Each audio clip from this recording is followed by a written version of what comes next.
Assalamualaikum warahmatullahi wabarakatuh. Halo, kembali lagi dengan saya In Febriani dengan NIM 8602314331. Saya adalah mahasiswa semester 6 dengan program studi pendidikan guru sekolah dasar dari UPGJJ Universitas Terbuka Kota Malang.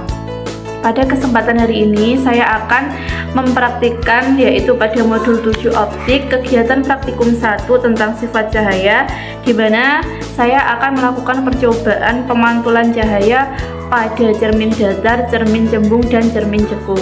Mari ikuti kegiatan saya hari ini. Alat dan bahan yang digunakan yaitu cermin datar, cermin cembung, cermin cekung, lampu senter, busur derajat, kertas putih, lilin, layar atau tabir kertas, serta yang terakhir yaitu celah cahaya.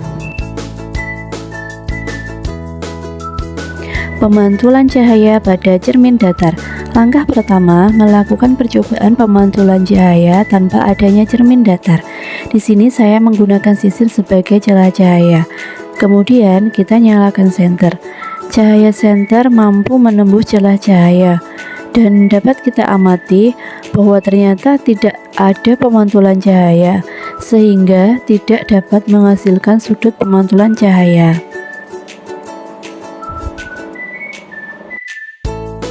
Langkah yang kedua yaitu dengan meletakkan senter, celah cahaya, dan cermin pada posisi sejajar. Di sini senter dengan celah cahaya jaraknya 10 cm.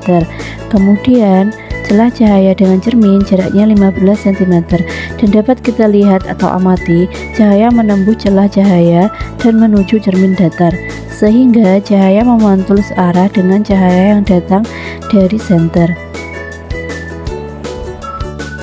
Selanjutnya, dengan meletakkan busur derajat pada cermin datar, dapat kita lihat bahwa busur derajat ketika I atau sudut datang dengan besarnya 90 derajat, maka R atau sudut pantul besarnya juga 90 derajat.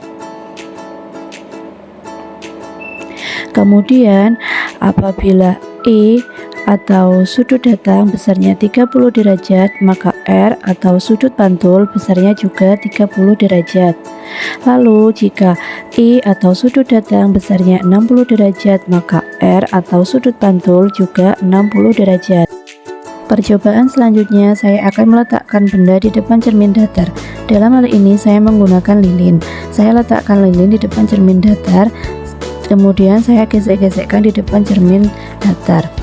Saya letakkan benda di depan, kemudian bayangan yang terbentuk adalah sama besar, tegak, dan maya. Saat digeser, bayangan juga ikut bergeser sesuai arahan saya. Kemudian, ketika saya dekatkan, bayangan juga ikut mendekat. Begitu pula dengan saya jauhkan, bayangan juga ikut menjauh.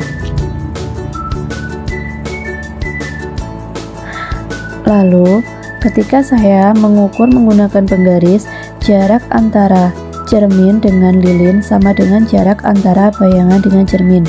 Di sini jaraknya yaitu 10 cm. Jadi bayangan cermin datar adalah maya, tegak, dan sama besar.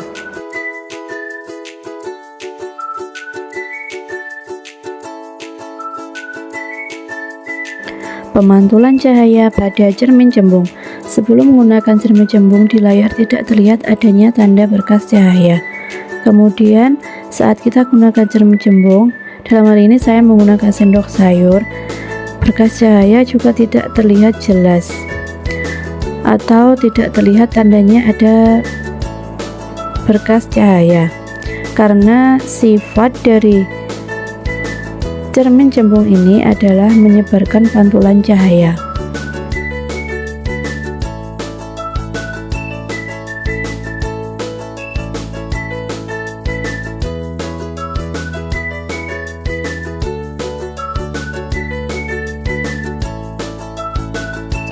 Pemantulan cahaya pada cermin cekung. Pemantulan cahaya sebelum adanya cermin cekung dapat dilihat di layar. Ternyata tidak ada berkas cahaya. Untuk yang selanjutnya, kita letakkan lilin dengan cermin dengan jaraknya adalah 5 cm, dan jarak antara lilin dengan layar adalah 3 cm. Kemudian kita amati pemantulan sifat-sifat cahaya pada cermin cekung tersebut.